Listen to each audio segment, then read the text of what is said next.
Bilangan pasal 20 ayat 2-13. Pada suatu kali ketika tidak ada air bagi umat itu, berkumpullah mereka mengerumuni Musa dan Harun.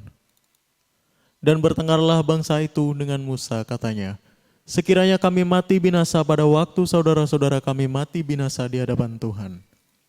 Mengapa kamu membawa jemaah Tuhan ke padang gurun ini supaya kami dan ternak kami mati di situ? Mengapa kamu memimpin kami keluar dari Mesir untuk membawa kami ke tempat celaka ini, yang bukan tempat menabur, tanpa pohon ara, anggur dan delima, bahkan air minum pun tidak ada? Maka pergilah Musa dan Harun dari umat itu ke pintu kemah pertemuan, lalu sujud. Kemudian tampaklah kemuliaan Tuhan kepada mereka. Tuhan berfirman kepada Musa, ambillah tongkatmu itu dan engkau dan Harun kakakmu harus menyuruh umat itu berkumpul. Katakanlah di depan mata mereka kepada bukit batu itu supaya diberi airnya. Demikianlah engkau mengeluarkan air dari bukit batu itu bagi mereka dan memberi minum umat itu serta ternaknya. Lalu Musa mengambil tongkat itu dari hadapan Tuhan seperti yang diperintahkannya kepadanya. Ketika Musa dan Harun telah mengumpulkan jemaah itu di depan bukit batu itu, berkatalah ia kepada mereka, dengarlah kepadaku hai orang-orang durhaka, apakah kami harus mengeluarkan air bagimu dari bukit batu ini? Sesudah itu Musa mengangkat tangannya lalu memukul bukit batu itu dengan tongkatnya 2 kali, maka keluarlah banyak air sehingga umat itu dan ternak mereka dapat minum. Tetapi Tuhan berfirman kepada Musa dan Harun, karena kamu tidak percaya kepadaku dan tidak menghormati kekudusanku di depan mata orang Israel, itulah sebabnya kamu tidak akan membawa jemaah ini masuk ke negeri yang akan kuberikan kepada mereka. Itulah mata air Meriba, tempat orang Israel bertengkar dengan Tuhan dan ia menunjukkan kekudusannya di antara mereka. Oke, shalom semuanya, Tuhan Yesus berkati. Nah, hari ini kita belajar saudaraku, di mana kemarin kita belajar bahwa seringkali Tuhan izinkan perkara itu menusuk kita. Kita itu disalahkan. Nah, bagaimana respon kita untuk masalah itu? Akhirnya membawa kita, kalau kisah Musa, bahwa pada kesalahan. Tetapi ada kalanya ketika kita sembunyikan kesalahan seperti Daud, Tuhan mengutus orang yang tidak berhati mengkoreksi kita. Nah, respon kita apakah seperti Raja Daud? Raja yang demikian besar di puncak kesuksesan dia ditegur oleh seorang nabi yang tidak terkenal. Orang biasa yang tiba-tiba ngomong, punya keberanian mengkoreksi kita.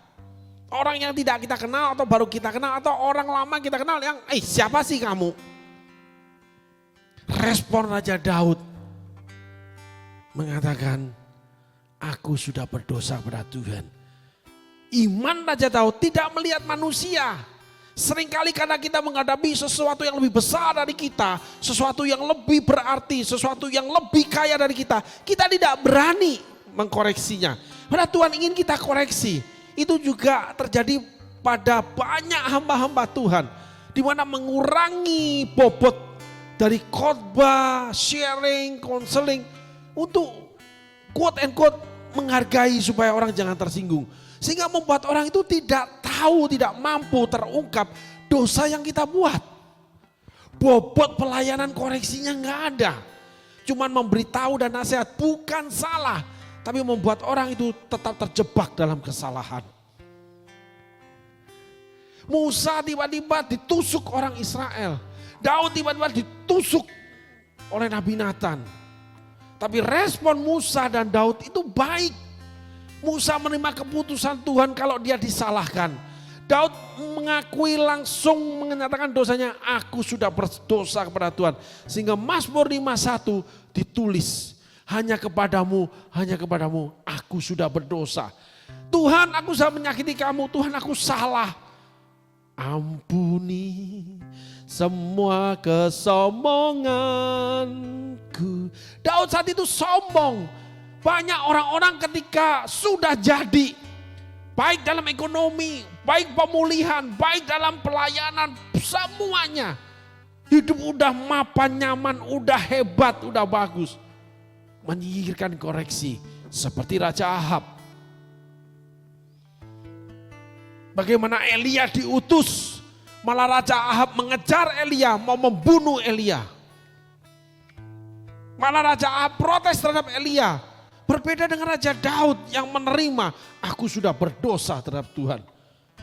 Sehingga dia tulis, ampuni kesombonganku. Koreksi akan mendatangkan kesadaran kita kalau kita sombong ketika kita berhasil. Koreksi akan menyadarkan kita bahwa kita orang yang minder seperti Saul yang bersembunyi. Seperti Daud yang bermain seruling dan kecapi. Sehingga Tuhan mengatakan, dari mana kamu aku ambil. Banyak karakter-karakter kita yang gak pas dengan Tuhan. Tapi koreksi akan menyelaraskan kita kembali dengan Tuhan. Akan meluruskan diri kita apapun di dalam pribadi kita dengan Tuhan. Apa yang Tuhan ingin itu yang paling pas buat kita. Sehingga Paulus kita yang majukan, cabut duri dalam dagingku ini, iblis menggocok aku. Cukup kasih karuniaku kepadamu. Allah dengan tegas menolak Paulus. Paulus orang yang mengabdi. Pengabdian Paulus tidak bisa menggagalkan rencana Allah. Pengabdian Paulus tidak bisa menurunkan standar Allah. Sebab dalam kelemahanmu kuasaku sempurna bekerja. Kamu harus aku lemahkan. Aku pakai iblis menggocok kamu. Supaya kuasaku dapat bekerja. Justru dalam kelemahanmu kuasaku bekerja dengan sempurna. Ada rencana Allah yang kita tidak mengerti. Termasuk salah satu koreksi. Paulus dikoreksi, permintaan dia ditolak oleh Tuhan. Musa dikoreksi, banyak karakter yang tidak baik.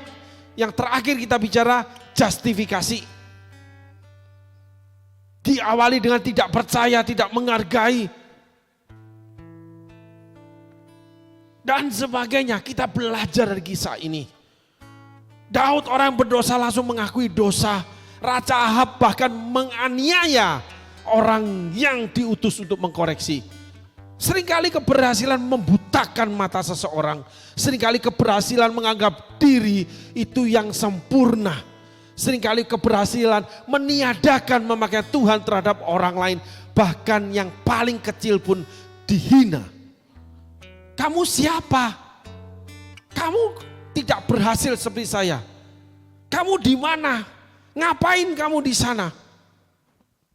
Karakter yang tidak berkenan kepada Tuhan.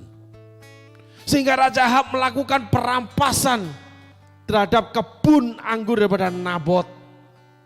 Raja Daud mengambil perampasan istri daripada Uria, panglima perangnya sendiri. Kegagalan seorang pemimpin pasti ada. Dan Tuhan akan selalu datangkan koreksi termasuk terhadap orang yang berhasil. Termasuk para pemimpinnya. Termasuk orang-orang yang senior. Karena Musa itu senior saudaraku. Daud sudah di puncak kekuasaan dia. Ahab duduk sebagai raja yang hebat. Yang kerjasama dengan raja yang lain termasuk Yosafat. Berperang dengan kerajaan yang lain dan menang, menang, dan menang. Raja Ahab tidak dibunuh dalam pertempuran. Raja Ahab jatuh dijilat anjing mati dia. Sederhananya begitu saudaraku. Tuhan menyatakan diri melalui pelayanan Nabi Elia. Orang yang sederhana dari Tisbe. Tidak punya apa-apa. Ditolak oleh Raja Ahab. Sedangkan dia punya namanya nabi-nabi Baal. Termasuk Zedekiah. Dia pelihara nabi-nabi yang bernubuat yang menyenangkan dia. Elia tidak menyenangkan karena selalu koreksi dari Allah. Tidak ada hak kita memilih apa yang Allah ingin sampaikan. Kewajiban kita menerima apapun yang Allah sampaikan. Itulah karakter kerendahan hati. Hari ini kita belajar saudaraku. Sangat penting rendah hati, legowo, menerima keputusan Tuhan. dalam situasi kondisi apapun. Sehingga yang lalu kita belajar bagaimana orang Israel menusuk Musa dan mengatakan mengapa dan mengingkari apa yang sudah dijalani. Sekarang kita berpindah kepada karakter bangsa Israel. Ketika permasalahan datang, mereka komplain terhadap pemimpinnya. Lalu di ayat ini dikatakan bahwa ayat 5, mereka yang udah jalanin, mereka ungkit bahwa itu tidak benar, padahal mereka setuju dengan apa yang mereka jalanin. Saya akan terangkan lebih lanjut. Mengapa kamu memimpin kami keluar dari Mesir untuk membawa kami ke tempat celaka ini yang bukan tempat menabur, tanpa pohon ara, anggur dan delima. Bahkan air minum pun tidak ada. Mereka sudah berjalan sekian lama di padang gurun. Akhirnya mereka kembali ke titik awal komplainnya. Karena situasi nggak enak yang dia terima. Seringkali kita punya karakter ini. Ketika masih enak jalan sama Tuhan, kita sukacita. Ketika dikoreksi untuk yang tidak enak, kita tidak sukacita. Lalu perkataan yang kita keluarkan, kenapa, mengapa? Selanjutnya kita ingkari perjalanan kita, enggak itu. Semua enggak begitu. Daud tidak. Aku sudah berdosa. Kalau Raja Ahab beda lagi. Menolak koreksi dan Allah menghukum 3,5 tahun. Tidak ada hujan. Dan hujan akan terjadi keluar dari perkataan Elia baru bisa hujan. Coba saudara simak baik-baik. Dari seseorang tidak berarti akan keluar pernyataan dari Allah yang akan terjadi dalam hidup kita. Permasalahan kita mau terima enggak pernyataan dari orang yang tidak berarti. Yang tidak enak 3,5 tahun. Tapi di ujungnya akan terjadi hujan ketika aku perkatakan. Sehingga walaupun 3,5 tahun tunggu Elia mengomong, itu cara Tuhan mengajar kita merendahkan diri dari orang yang tidak berarti. Cara Tuhan mengajarkan kita merendahkan diri, nggak boleh sombong, memandang semua orang itu harus setara. Nggak peduli Tuhan itu dengan senioritas. Musa terkena penalti ketika sudah jadi senior, ketika sudah hebat di puncak pelayanan. Salomo jatuh ketika di puncak kekayaan dia. Bagaimana Allah menghukum dia. Karena di puncak kekayaan dia, dia melepaskan kesenangan dia. Hobi, memiliki apapun, barang mewah, hobi jalan-jalan, hobi kawin cerai, hobi apapun. Salomo hobi perempuan. Ketika di puncak kejayaan, itu akan keluar semua masa. Yaitu hawa nafsu daging. Oleh karena masa itu adalah masa ujian. Aku diberkati, aku dilimpahi.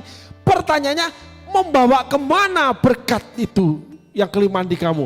Memuaskan hawa nafsu dagingmu? Pasti bukan dari Tuhan perbuatan itu. Berkatnya dari Tuhan. Tapi kamu tidak lolos menghadapi ujian itu. Kamu diberkati memuaskan hawa nafsu daging. Makin licik pekerjaannya, makin kotor, makin pandai berdusta, makin kejam dalam soal keuangan, makin bukan makin indah sesuai dengan selaras dengan Alkitab. Tapi makin indah selaras dengan dunia. Karena makin kaya. Lalu semua orang memuji kamu. No. Tuhan akan datangkan koreksi. Tapi permasalahannya kamu mau terima enggak? Dan kita belajar dari ayat ini. Kita mengingkari bahwa apa yang kita sudah jalani itulah kehendak Tuhan.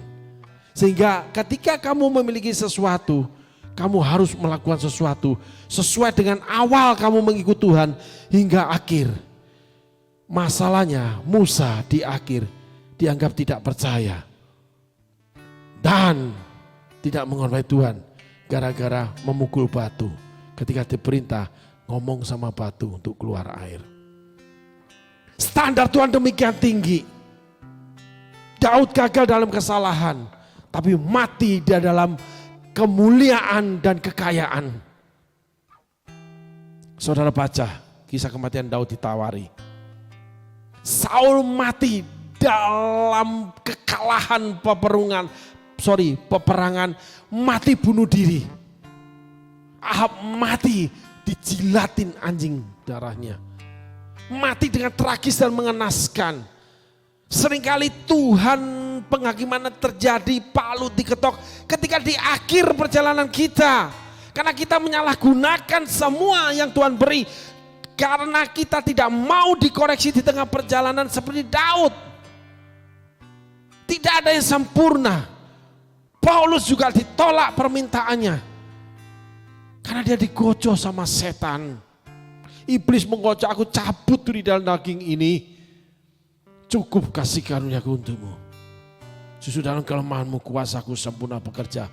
Allah menolaknya dengan berbicara seperti itu. Bagaimana ketegasan Allah menyatakan hukumnya. Sehingga tidak ada satu orang kebal dari koreksi. Tidak ada satu orang yang luput dan dapat bersembunyi dalam kesalahan yang dia sembunyikan. Karena mata Allah menjelajah seluruh isi bumi. Amin saudaraku. Hari ini kita belajar, kita tidak boleh ingkari perjalanan kita. Sehingga kita berubah menjadi tidak setia. Kita melakukan segala sesuatu seenak kita sendiri. Kita memuaskan hawa nafsu daging kita. Kita bersenang-senang, kita bersuka cita, kita berpesta pora. Bukan kehendak Allah yang sempurna. Sehingga kita akan disalahkan seperti Musa. Akhirnya privilege kita, akhirnya tanah perjanjian, akhirnya hak milik kita yang kekal selamanya itu hilang. Karena tanah perjanjian itu kekal hukumnya. Pada awalnya dikeluarkan dari Mesir. Tapi pada akhirnya kita punya tanah perjanjian dengan Tuhan. Yaitu janji-janji Allah. Sehingga janji-janji Allah akan hilang dalam hidupmu.